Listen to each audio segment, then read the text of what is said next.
चलिए पाठ प्रारंभ करते हैं।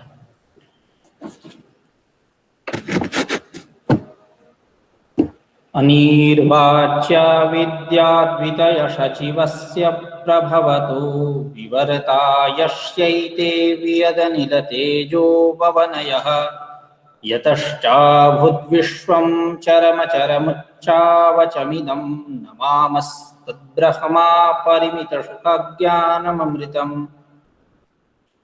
आप सभी प्रतिभागियों का इस उत्कर्ष नामक शास्त्राध्ययन उपक्रम में हार्दिक स्वागत एवं अभिनंदन है। जैसा कि हम लोग ब्रह्मसूत्र चतुस्सूत्री भाष्य भामती के चर्चा प्रसंग में यहाँ उपस्थित हुए हैं, जैसा कि हमारी यह चर्चा यात्रा कई दिनों से प्रवृत्त है, उसी चर्चा यात्रा को गति देते हुए पाठ प्रारंभ करते हैं। जैसा कि जब इस भामती का पहला गद्य आरंभ हुआ तो आचार्य वाचस्पति मिश्र ने कहा था कि यदसंदिग्धम अप्रयोजनम न तत्प्रेक्षावत् प्रतिपित्सा गोचरः यथा समनस्केन्द्रिय सन्निकृष्टः स्फीतालोक मध्यवर्ती घटः करटडन्तावा तथा चेदं ब्रह्मेति व्यापक विरुद्धोपलब्धि। व्यापक विरुद्धोपलब्धि वहां बतलाई गई थी। उसमें यह निष्कर्ष निकला कि ब्रह्म क्या है? अजिज्ञास्य है। क्यों अजिज्ञास्य है? इसलिए कि वह संदेह रहित है, असंदिग्धम। तो जो असंदिग्ध होगा और जो अप्रयोजन वाला होगा वो जिज्ञास्य नहीं हो सकता। जिज्ञास्य वही होगा जहां संदेह विराजित हो और प्रयोजन विराजित हो। संदेह विराजमान हो और प्रयोजन विराजमान हो तभी जिज्ञासा होगी, अन्यथा जिज्ञासा नहीं हो सकती। व्यापक विरुद्धोपलब्धि हुई। यत्र यत्र जिज्ञास्यत्वं तत्र तत्र संदिग्धत्वं प्रयोजनत्वं च। तो यहाँ जिज्ञास्य हुआ था व्याप्य, संदेह और प्रयोजन क्या हुआ था? व्यापक। अब वह ब्रह्म कैसा है? न संदेह युक्त है और न ही वह प्रयोजन युक्त है, अर्थात वह असंदिग्ध है और अप्रयोजन वाला है। इस प्रकार क्या हुआ? व्यापक विरुद्धोपलब्धि हुई। व्यापक कौन हुआ? संदेह और प्रयोजन। व्यापक विरुद्धोपलब्धि यानी व्यापक विरुद्धस्य धर्मस्य उपलब्धि, यानी असंदिग्धत्वस्य अप्रयोजनत्वस्य च तत्र ब्रह्मणि उपलब्धि। और वह ब्रह्म असंदिग्ध क्यों है? तो उसके विषय में हम लोगों ने विचार किया। स्फुटतर अनुभव वाला है वह, सभी को, जितने लोग हैं सबको क्या होता है? यह प्रत्यक्ष अनुभव है, अहम अहम अहम, इस प्रकार का। उसी प्रसंग में यह चर्चा चली थी। वह अहमास्पद, अहम पद का आस्पद, अहम पद का बोध्य, अहम पद किसके लिए है? उसी चर्चा प्रसंग में यह चर्चा चली थी कि वह देह नहीं हो सकता, इंद्रिय नहीं हो सकता, अहमास्पद विषय नहीं हो सकता, ठीक है, बुद्धि मन नहीं हो सकता, वह केवल आत्मा ही है, अहम पद का आस्पद। यह बात चली थी। इस प्रकार वह असंदिग्ध है। अब वह अप्रयोजन वाला है, ठीक है। जैसा कि एक अनुमान का स्वरूप भी बना लेते हैं। ब्रह्म अजिज्ञास्यम असंदिग्धत्वात् अप्रयोजनत्वात् स्फीतालोक मध्यवर्ती घटवत् करटदन्तवच्च, ठीक है, एक अनुमान का स्वरूप बना लीजिए। वह ब्रह्म जिज्ञास्य नहीं है। जिज्ञास्य नहीं है यानी जिज्ञासायाः ब्रह्म विषयः नास्ति, वह ब्रह्म विषय नहीं है। कथमिति चेत् असंदिग्धत्वात् अप्रयोजनत्वात्। यथा ही लोके अस्माभिः दरीदृश्यते स्फीतालोक मध्यवर्ती यह घटः वर्तते, स्वच्छे स्फीतः नाम स्वच्छः इति, तादृशे आलोकवति स्थले आकाशे स्थान विशेषे वा यदि घटः अस्ति, कम्बुग्रीवादिमान् पदार्थः अस्ति, तद्विषये न भवति विप्रतिपत्तिः केषाञ्चित् पुरुषाणामपि। यतो हि तत्र चक्षुरादि इंद्रिय सन्निकर्षः अस्त्येव, तत्र नास्ति कश्चन बाधकः। यदा चक्षुरादीनां तेन सह संपर्कः भवति तदा स्वाभाविकी अंतःकरणवृत्तेः तत्र प्रवृत्तिः, तत्र अंतःकरणवृत्तीनां तत्र गमनं भवत्येव। अतः तदाद्याकार कम्बुग्रीवादिमान् पदार्थाद्याकार वृत्ति भवत्येव। सत्यां हि वृत्त्यां अयं घटः इदं विशेष्य घटत्व प्रकारकं ज्ञानं जायते। अवगतम्? एवंच करटदन्ताः वा काकस्य कति दन्ताः सन्ति इति एतद् विषये केषाञ्चित् पुरुषाणामपि जिज्ञासा न भवति। कथमिति चेत् भवतु नाम, यदि संख्या भवद्भिः अवगम्यते कि चत्वारः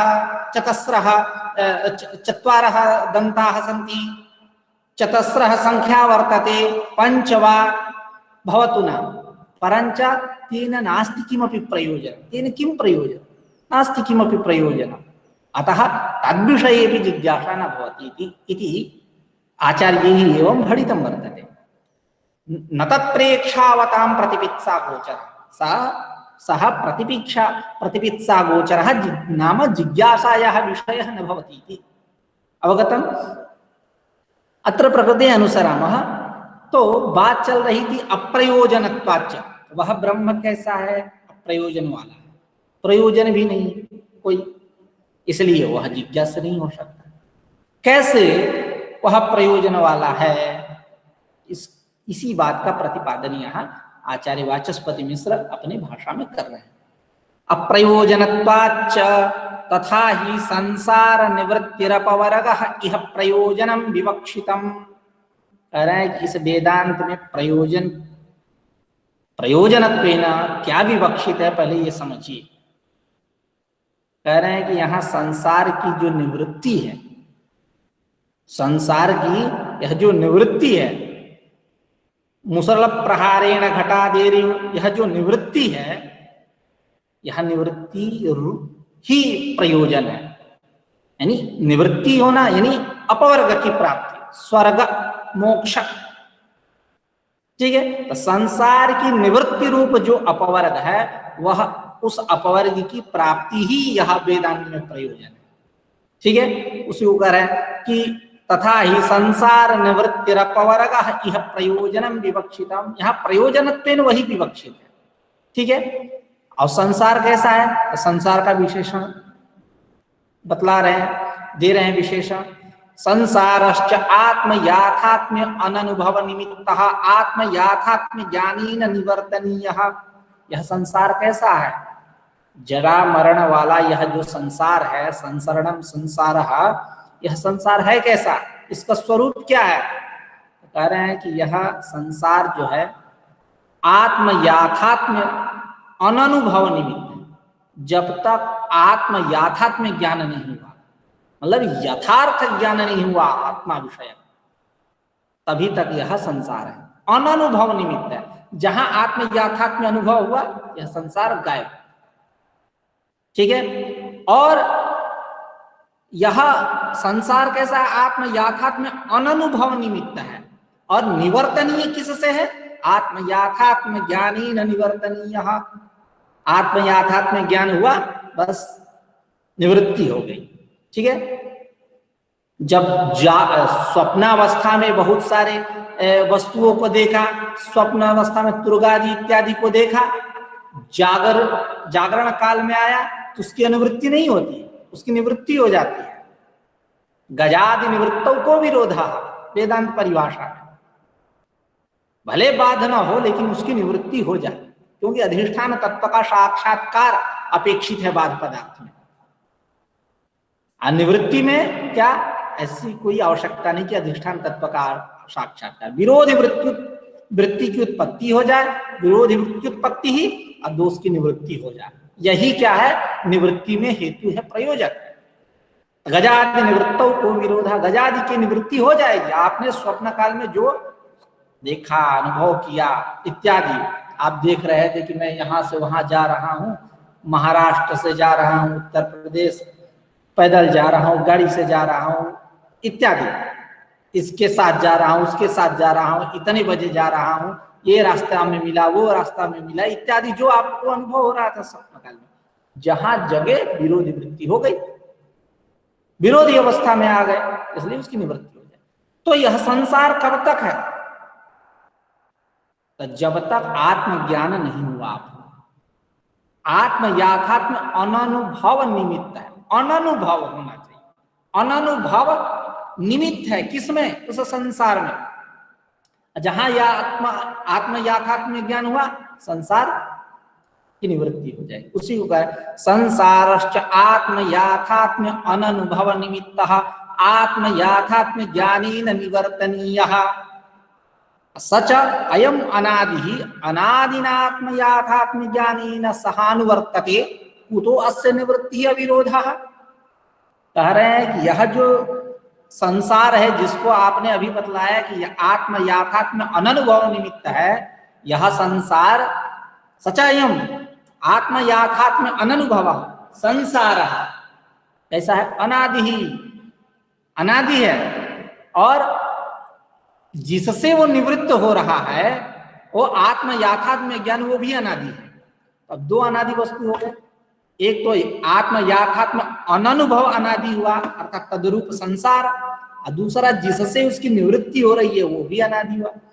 तो दो वस्तु अनादि हो, तो दोनों वस्तु या अनादि होने से आत्म याथात्म्य सच आत्म याथात्म्य अननुभव निमित्त संसार अनादि ही आत्म याथात्म्य ज्ञानेन सहानुवर्तते, उसके साथ साथ चलता है।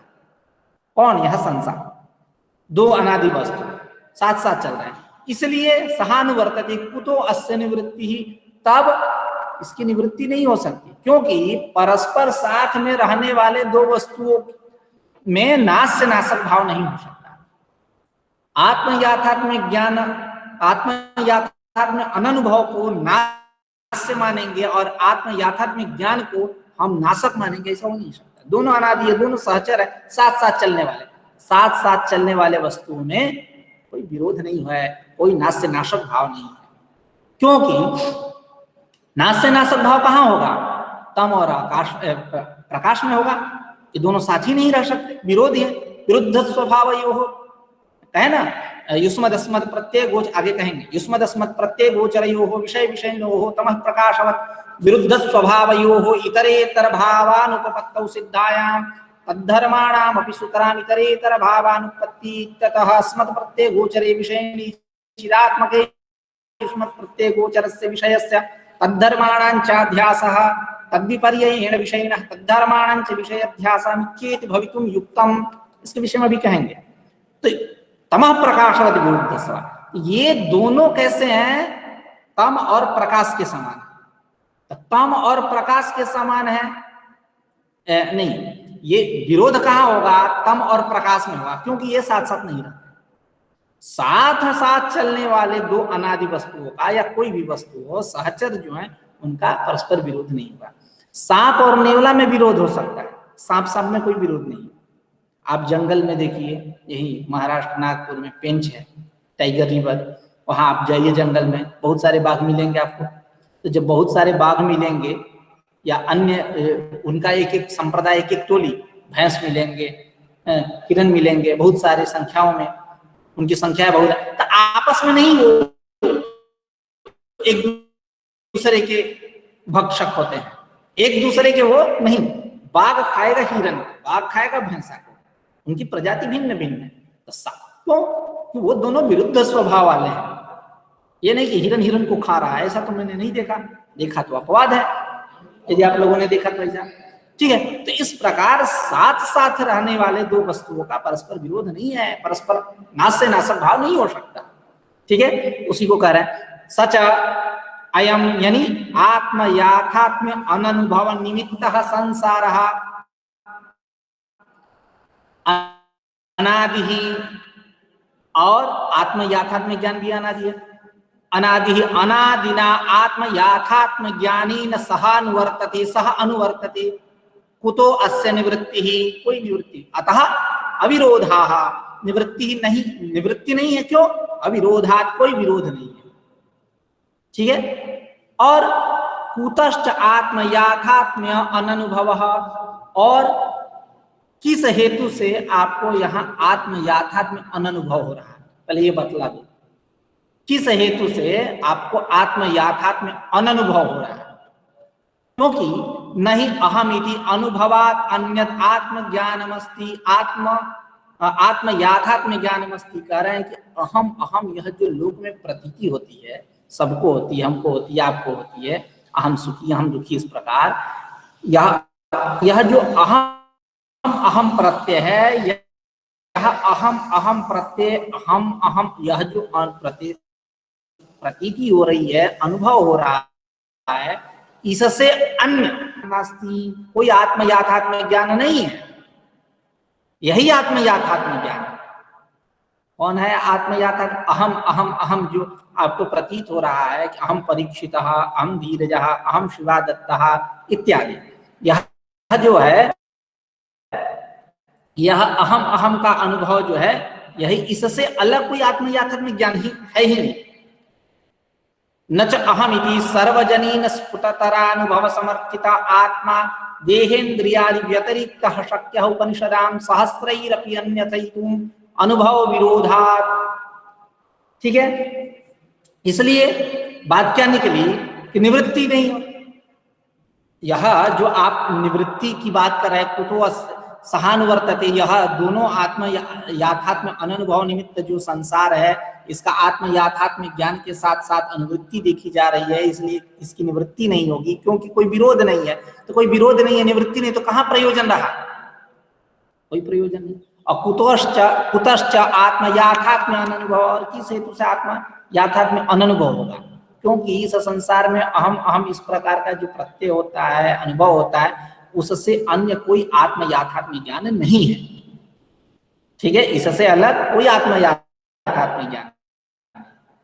और यह जो अहम अहम प्रत्यय हो रहा है, प्रतीति हो रही है, यह कैसा है? सर्वजनीन स्फुटतर अनुभव समर्थितः आत्मा, सभी को होता है, स्फुटतर अनुभव समर्थित है, एकदम सबको एकदम स्पष्ट रूप से होता है। अहम सुखी अहम दुखी इत्यादि, यह सबको होता है। एक पामरादि को भी होता है, यूं कह ले, हालिकादि जो पांशुल पाद है, उनको भी होता है। तो अहम अहम यह जो अनुभव है, सर्वजनीन स्फुटतरानुभव समर्थित आत्मा, यह आत्मा देहेन्द्रियादि व्यतिरिक्तः, देहेन्द्रियादि व्यतिरिक्तः, देहेन्द्रियादियों से अलग है, अलग प्रतीत होता है ना, मैं दुखी हूं, मैं सुखी हूं इत्यादि, देहेन्द्रियादियों से अलग, विविच्य, देहेन्द्रियादि व्यतिरिक्त। और इस अनुभव को, इस आत्मा को हजारों उपनिषद जो है अन्य नहीं बना सकते। उसी को कह रहे हैं उपनिषदाम सहस्रैरपि अन्यथैतुम न शक्य, ऐसा अन्वय कर दीजिए। हजारों उपनिषद इसको अन्य नहीं बना सकते।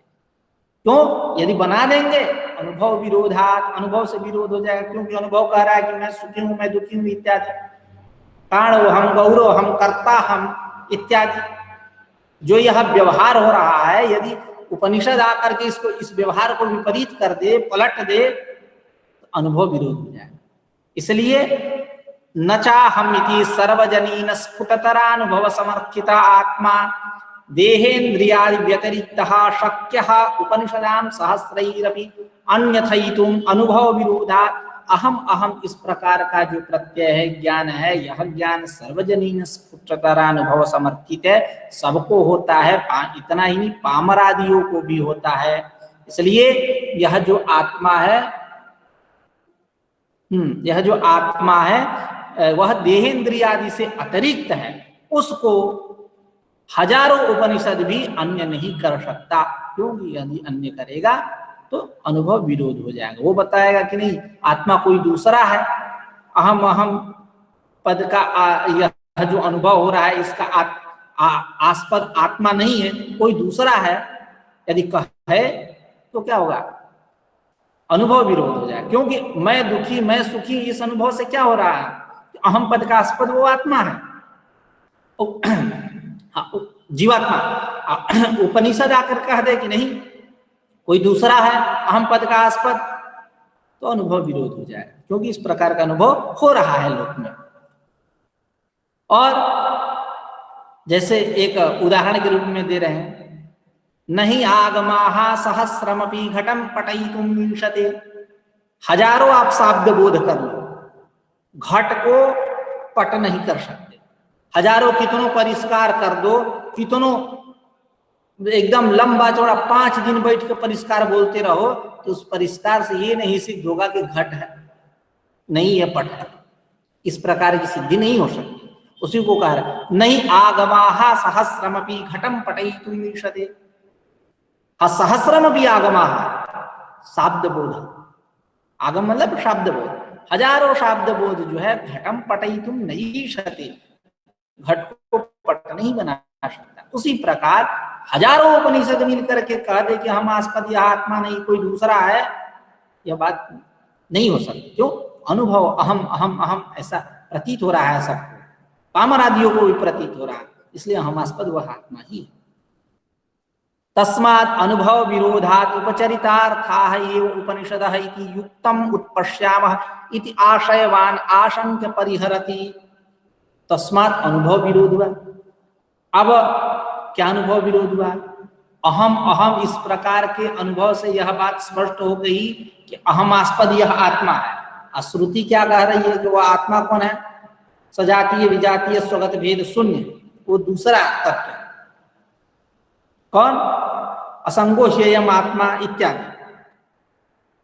यह अहम अहम जो प्रतीत हो रहा है इसका आस्पद यह आत्मा, यह जो आप अनुभव के बल पे कह रहे हो कि नहीं, ऐसा नहीं। श्रुति कह रही है कि हम आस्पद कोई दूसरा है। अब विरोध हो गया। क्या हुआ? दोनों में विरोध हो गया। श्रुति कह रही है किसी दूसरे को अहम आस्पद, अहम अहम इस प्रत्यय का आस्पद किसी दूसरे को कह रही है, और अनुभव कह रहा है कि अहम अहम जो मैं तिष्ठामि गच्छामि लंघयामि करता हूं भोक्ता हूं इत्यादि जो प्रतीति होती है, इस प्रतीति के आधार पर, यह अनुभव के आधार पर यह बात निकल रही है कि अहम प्रत्यय का आस्पद वह आत्मा है, जीवात्मा है। श्रुति कह रही है कि सजातीय विजातीय स्वगत भेद जो शून्य है वही अहम पद का आस्पद है। तब तो विरोध हो गया। तो कह रहे हैं कि तस्मात् अनुभव विरोधा, अनुभव विरोध होने से उपचरितार्था है ये उपनिषदः।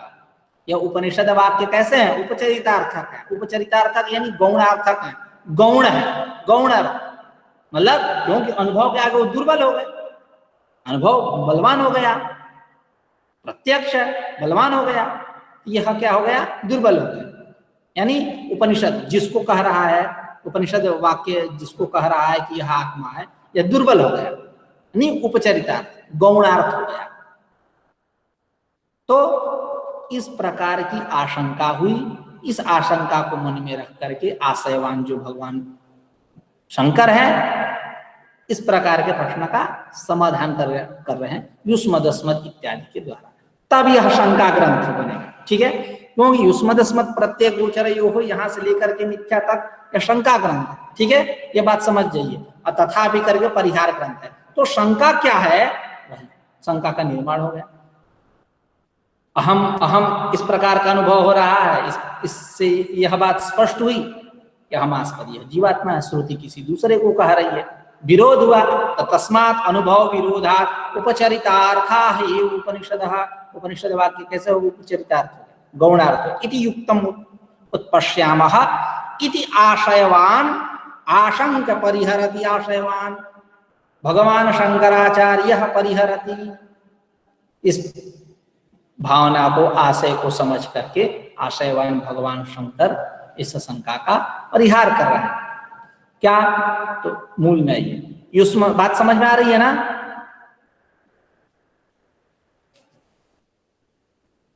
बात समझ में आ रही है कि नहीं परीक्षित? हाँ सर। तो मूल में युष्मदस्मद प्रत्यय गोचरयोः विषय विषयिणोः तमः प्रकाशवद विरुद्ध स्वभावयोः इतरेतर भावानुपत्तौ सिद्धायां तद्धर्माणामपि सुतराम इतरेतर भावानुपत्तिः इत्यतः स्मत् प्रत्यय गोचरे विषयिणी चिदात्मके युष्मत् प्रत्यय गोचरस्य विषयस्य तद्धर्माणांचाध्यासः तद्विपर्ययेण विषयिणः तद्धर्माणांच विषयेध्यासो मिथ्येति भवितुं युक्तम्। देखिए, एक युष्मत् प्रत्यय गोचर है, एक अस्मत् प्रत्यय गोचर है। युष्मत प्रत्यय गोचर यानी कौन? देह, इंद्रिय इत्यादि, आत्मा, देह, इंद्रिय इत्यादि, विषय इत्यादि। अस्मत् प्रत्यय गोचर कौन है? तो जो श्रुति स्मृति पुराण प्रतिपाद्य है, जो वेदांत बोध्य है। तो युष्मद अस्मद प्रत्यय गोचर यह दोनों जो हैं, एक विषय है, एक विषय है। विषय कौन है? युष्मद प्रत्यय गोचर। विषयी कौन है? तो वह अस्मत् प्रत्यय गोचर आत्मा। तो युष्मद अस्मद प्रत्यय गोचरयोः विषय विषयिणोः, ये दोनों कैसे हैं? तमः प्रकाशवत विरुद्ध स्वभावयोः, तम और प्रकाश के समान विरुद्ध स्वभाव वाले हैं। ठीक है, जैसे जहां तम रहेगा वहां प्रकाश नहीं रहेगा, जहां प्रकाश रहेगा वहां तम नहीं रहेगा, विरुद्ध स्वभाव वाले। तो जब विरुद्ध स्वभाव वाले हैं तो इतरेतर भावानुपपत्तौ, इन दोनों में इतरेतर भाव नहीं होगा, मतलब इतरेतराध्यास नहीं होगा। ठीक है, एक दूसरे में यही धर्मी अध्यास नहीं होगा। तो जब इतरेतर भाव की अनुपपत्ति हुई, तब इनके जो धर्म है जाड्य और चैतन्य, युष्मत् प्रत्यय का धर्म क्या है?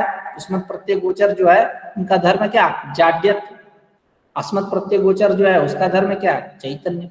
तो इनके धर्मों का सुतराम अनायास ही, जब इनके धर्मियों का अध्यास नहीं हुआ, इनके धर्मों का भी सुतराम इतरेतर भाव अनुपपत्ति ही नहीं होगा।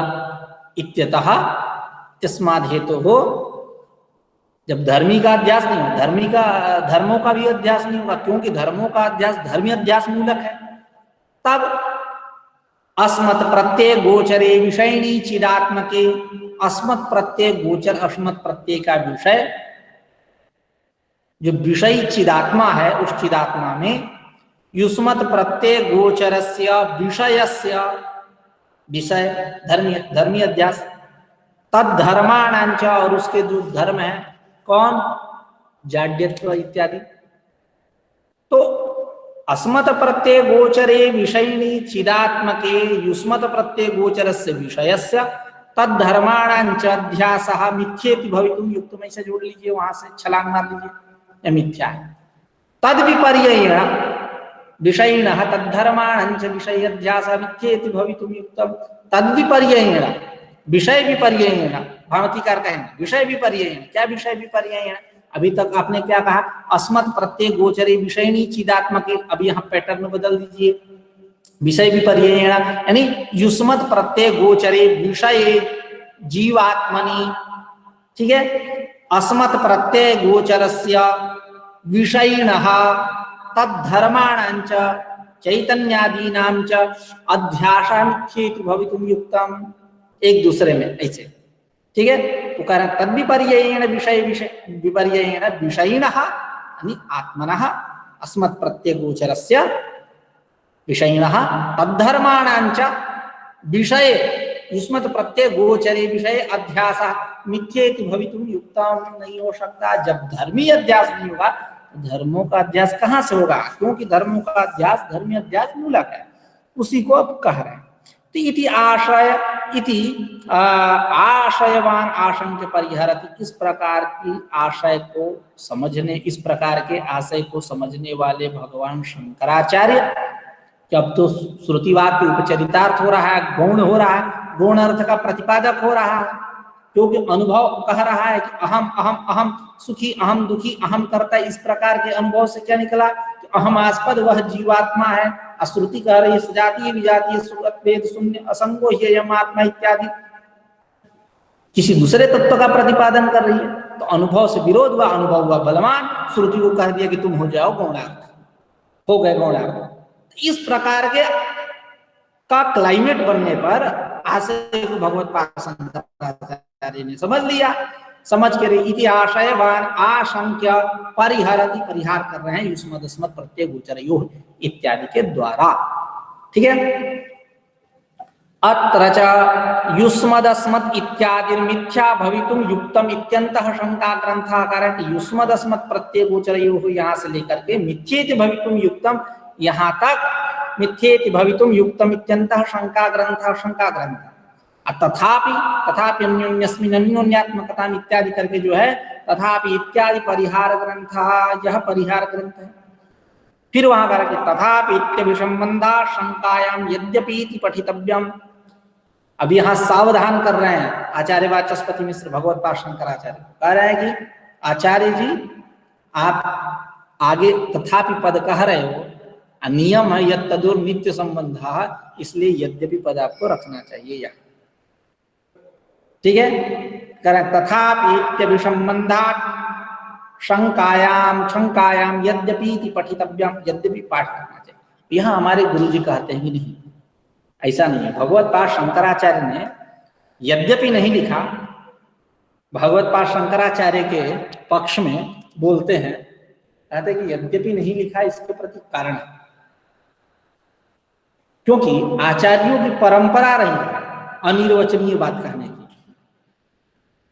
जैसा सिद्धांत बिंदु का जो यह मंगलाचरण है, वेदांत श्रवणालसानां बोधाय पूर्वे कमपि प्रयत्न, श्री शंकराचार्य नवावतारम विश्वेश्वरम विश्वगुरुं प्रणम्य वेदांत शास्त्र श्रवणालसानां बोधाय पूर्वे कमपि प्रयत्न अनौधत्य शिष्टाचार, कमपि लिखने चल रहे हैं, उनको सब कुछ पता है, क्योंकि एक यह भी परंपरा है भाविन्याभिदस्याः बुद्ध्या विषयीकरणादि प्रत्यक्षवन्न निर्देशा मुनित्रयं नमस्कृत्य तदुक्तिः परिभाव्य च वैयाकरण सिद्धांत कौमुदीयं विरच्यते। वहां इयं पद पे कहते हैं, जिसको बनाने चल रहे हैं वो उनके बुद्धि में पहले से है। जैसे हलवाई खाना बनाने चलता है तो बुद्धि में पहले बना लेता है, कितने मटेरियल बनाना है, इतना आइटम डालना है, इतना सब अपना बना लेता है, इतना प्याज, इतना मसाला, इतना तेल इत्यादि सब अपना सेट कर लेता है। उसी प्रकार सब कुछ बुद्धि में है, इसलिए इयम इदमस्तु सन्निकृष्ट प्रयोग कर दिया। दुक्ति ही परिभाव्य च वैयाकरण सिद्धांत कौमुदीयं विरच्यते। ठीक, इयम वहां इयम पद की व्याख्या बाल मनोरमाकार वासुदेव दीक्षित करते हैं इस प्रकार। यहाँ मधुसूदन सरस्वती कार्य कमपि प्रयत्न, कमपि पद दे रहे हैं, किसी प्रयत्न को निर्वचनीय, यानी शिष्टता, अनौधत्य, उस वही पैटर्न है, वही गली है, उसी गली से यहां आई है।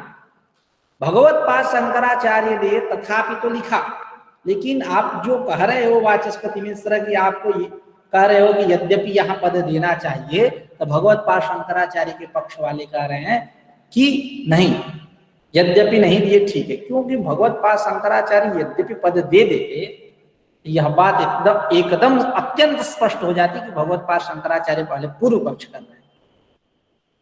अब बड़े लोग कभी पूर्व पक्ष नहीं किया करते, ठीक है। एक परंपरा है, आप इंटरव्यू में साक्षात्कार में जाइए तो सबसे पहले पूछेंगे क्या क्या आपने पढ़ा, के खलु ग्रंथा गीता, तो आप कहेंगे ये, तब उसी में से पूछेंगे। ये नहीं कि पहले से बना के एकदम रखे हैं प्रश्न, आप गए बस 2-4 प्रश्न मार दिए, ऐसा नहीं होता, ठीक है। आप जो, और इतना ही नहीं, पूछ लेंगे कि आपको कौन सा ग्रंथ सबसे अच्छा लगता है, कौन सा उसमें व्यस्तल अच्छा है, वहां बताया था, चलिए ये पंक्ति बताइए वहां की, ठीक है। तो भगवत्पाद शंकराचार्य यद्यपि पहले दे देते हैं, यानी पहले से सावधान होकर रेडी है कि बस आओ पूर्व पक्ष, उसके बाद तथापि से हम उत्तर पक्ष देंगे, नहीं, इसलिए यद्यपि उन्होंने नहीं दिया, ठीक है। ये भगवत्पाद शंकराचार्य के पक्ष में बात जाएगी कि नहीं दिया, ठीक है, ठीक है, उन्होंने यद्यपि पद नहीं दिया, ठीक है। तो तथापि इत्यभिसंबंधा शंकायाम यद्यपि पठितव्यम, फिर करें इदमस्मत् प्रत्यय गोचरयोरिति वक्तव्ये युष्मद ग्रहणम अत्यंत भेदोपलक्षणार्थम। किसी ने कहा कि युष्मद अस्मद प्रत्यय गोचरयो के जगह पर इदम अस्मद कहिए, आपका तात्पर्य तो उसी में है ना, युष्मद प्रत्यय गोचर से किसको ले रहे हैं, देह इंद्रिय मन, इन सबका इदम इदम इदम के द्वारा निर्देश होता है, इदम इदम इदम के द्वारा इनका बोध होता है। तो आपको युष्मद अस्मद प्रत्यय गोचरयो के साथ के जगह पे इदम अस्मद प्रत्यय गोचरयो ऐसा कहना चाहिए। उस पे कह रहे हैं आचार्य वाचस्पति मिश्र कि नहीं, ऐसी बात नहीं। इदमस्मत् पद, यहाँ युष्मद पद इसलिए लिया गया क्योंकि वो अत्यंत भेदोपलक्षण है, यानी अत्यंत भेद का प्रतिपादक है। यानी जिस प्रकार अहंकार का प्रतियोगी त्वंकार है उस प्रकार इदंकार नहीं है, क्योंकि प्रयोग देखा जाता है एते वयमिमे वयमास्महे, एते एतत् सब, वयम इमे, अस्मत् शब्द एक जगह है, इमे इदम शब्द है, दोनों साथ साथ प्रयोग है। लेकिन त्वम अहम साथ साथ में प्रयोग इनका नहीं होता है। तो प्रयोग किया गया यानी अत्यंत भेद बतलाने के लिए, तम और प्रकाश के समान है, अत्यंत भिन्न भिन्न है। ठीक है, तो उसी बात को कह रहे हैं कि इदमस्मद प्रत्यय गोचरयोहि इति वक्तव्ये युष्मद ग्रहणम अत्यंत भेदोपलक्षणार्थम यथा ही अहंकार प्रतियोगी त्वंकारः नैवम इदंकारः, उस प्रकार का इदंकार नहीं है। जैसे एते वयमिमे वयमास्महे इति बहुलम प्रयोग दर्शनात्, इस प्रकार समानाधिकरण्य में बहुत प्रयोग देखा जाता है। ठीक है, बात समझ में आई? समझ में आ रही है ना परीक्षित? हाँ सर। चलिए, हाँ अच्छा, ये कह रहे हैं कि कहाँ गया, हाँ, यथा ही अहंकार प्रतियोगी त्वंकार नैवम इदंकार, जिस प्रकार अहंकार का प्रतियोगी त्वंकार है, युष्मद शब्द है, त्वंकार मतलब युष्मद शब्द, उस प्रकार इदंकार नहीं है। अहम त्वम एकदम लग रहा है कि अलग अलग, तुम हो तुम हो, हम हैं, मैं हूं, एकदम अत्यंत भेद को बतलाने के लिए, अत्यंत भेदोपलक्षणार्थम। ठीक है, समझ में आई? चलिए, यथा अहंकार प्रतियोगी त्वंकारः नैवम इदंकारः एते वयमिमे वयमास्महे इति बहुलम प्रयोग दर्शनात्। आगे, चित स्वभाव आत्मा विषयी जड़ स्वभावाः जड़ स्वभावाः बुद्धिन्द्रिय देह विषयाः विषण्वन्ति अवबन्धन्ति स्वेन रूपेण निरूपणीयं कुर्वन्ति। यावत् कह रहा है कि यहाँ आत्मा जैसा चित स्वभाव, चित स्वभाव स्वयं प्रकाशमान है, स्वयं प्रकाशमानत्वात् नाभासो तो युज्यते, स्वयं प्रकाशमान है, उसको किसी प्रकाशांतर की अपेक्षा नहीं। ठीक है, समझे बात को? तो चित स्वभाव आत्मा, वो आत्मा कैसा है? चित स्वभाव, विषयी है, और बुद्धिन्द्रिय देह विषय, ये कैसे है? जड़ स्वभाव विषय, वो विषयी है, ये विषय है। जड़ स्वभावाः बुद्धिन्द्रिय देह विषयाः शब्दादयः घटपटादयः विषयाः, विषय मतलब अगर एते ही विषयाः चिदात्मानं विषिन्वन्ति, यानी अवबध्नन्ति, विषिन्वन्ति का अर्थ क्या है? अवबध्नन्ति, बांध लेते हैं। स्वेन रूपेण निरूपणीयं कुर्वन्ति, स्वेन रूपेण मतलब विषय रूपेण, आत्म रूपेण, अयं घटः, तो आत्मा को यह घट क्या किया? परिच्छिन्न कर दिया, बांध दिया, उसकी उपाधि बन गया, और अपने रूप से, विषय रूप से आत्मा का प्रकाशन करवा रहा है, बोध करा रहा है, प्रतीति करा रहा है। अयं घटः इदं विशेष घटत्व प्रकार ज्ञान, तो ये विषय की महिमा है, विषय का कमाल है। एते ही चिदात्मानं विषिन्वन्ति अवबध्नन्ति स्वेन रूपेण निरूपणीयं कुर्वन्ति। यावत् परस्पर अनध्यास हेतु अत्यंत वैलक्षण्ये दृष्टान्तस्तमः प्रकाशवदिति।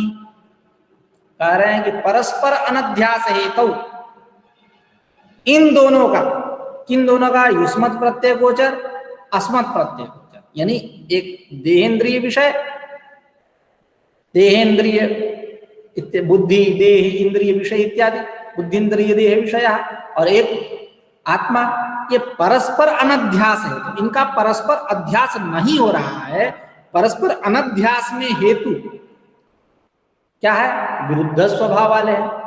इसी यहां परस्पर अनध्यास हेतु अत्यंत विलक्षण, अत्यंत विलक्षणता बतलाने के लिए दृष्टांत दिया गया, तमः प्रकाशवत, ये अत्यंत विलक्षण है, इनका अध्यास नहीं हो सकता। बात समझ में आई? इनका अध्यास नहीं हो सकता।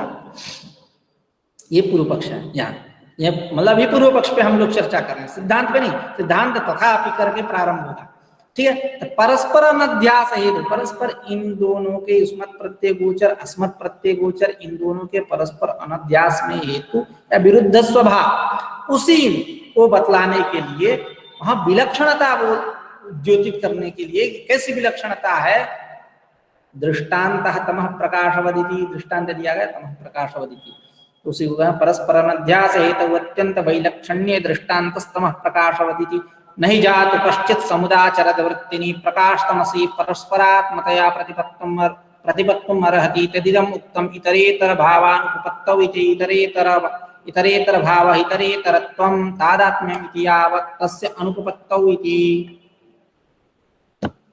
चलिए आज की चर्चा यहीं समाप्त, समय भी हो गया है, कुछ पूछना है तो पूछ लीजिए और बाकी चर्चा कल करेंगे। आज की चर्चा यहीं समाप्त होती है, कुछ पूछना है तो पूछिए, मैं इसको स्टॉप करूँ।